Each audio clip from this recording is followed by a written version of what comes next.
Hi, I'm Bowtie David. Welcome to Bowtie Life, where we talk mostly about life in the garden.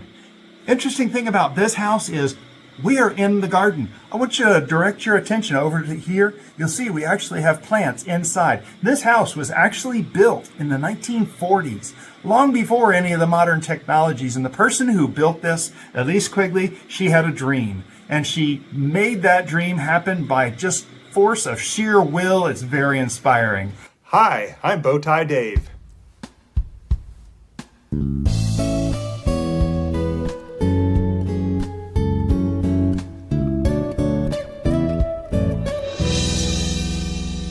The person who built this, Elise Quigley, she had a dream. And she made that dream happen by just force of sheer will. It's very inspiring. One day, when her husband Albert went off to the mill to work, she and her 5 teenage children gathered, and she said, okay, children, we're going to tear down this house. They were living in an old lumber mill house, and they tore down the house and moved the family out to the chicken coop. You can see that in the first part of this tour and all that. But yeah, they lived out there until they built the frame. Then as they built the frame during World War II, they couldn't get glass for the windows, so they put up burlap bags over the windows to kind of protect them from the cold over the winter. Yeah, we're in Arkansas. It gets cold. We're in Eureka Springs, Arkansas, Quigley's Castle, and you ought to come visit. Take a look at some of the stuff going around. I want to show you a little more of these growing areas, because this growing area, in fact, I'm going to turn the camera. You're going to be a little backlit right now, but this growing area right here, this tree goes all the way up to the top of the second floor. And here you can see the video from the second floor looking down and up. As we pan up past the birds, this is a night blooming cereus, and it is one of Elise Quigley's original plants. The water supply for the house and garden is a spring on top of the hill you drive down.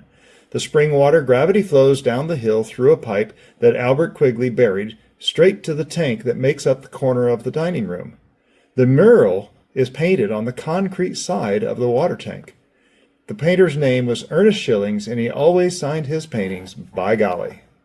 Elise's ultimate goal was to bring nature indoors. She built a fish aquarium in the 1950s and also the bird cages in every room. She especially enjoyed the canaries that were allowed to fly in among the plants.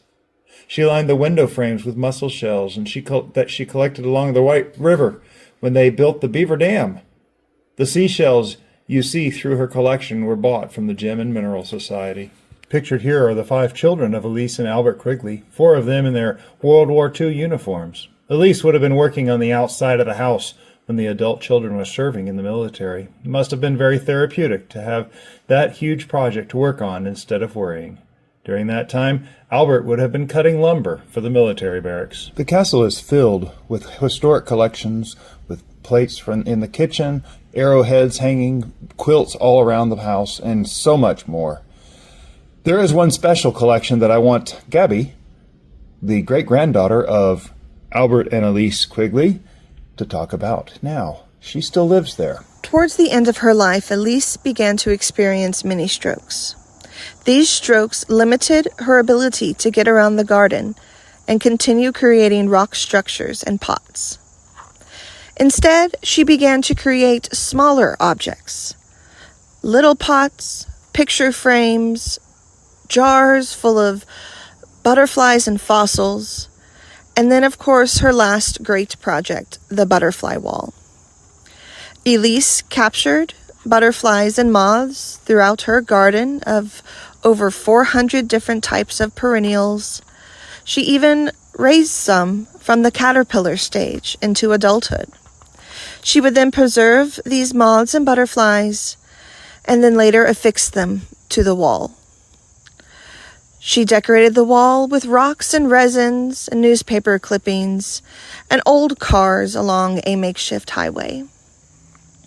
She topped it all off by putting a covering of plexiglass over the top, which sealed the frames and has not allowed oxygen to get in. The ones that still survive without oxygen are still perfect examples of butterflies and moths, if not faded in color.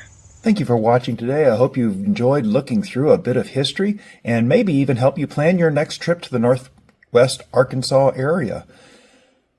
There's a lot to do all throughout the region. It's very fun, very interesting. There's history. There's all types of things that can pique anyone's interest. If you'd like to see more of this, please be sure to subscribe to this channel. And thank you for watching. Y'all have a blessed day.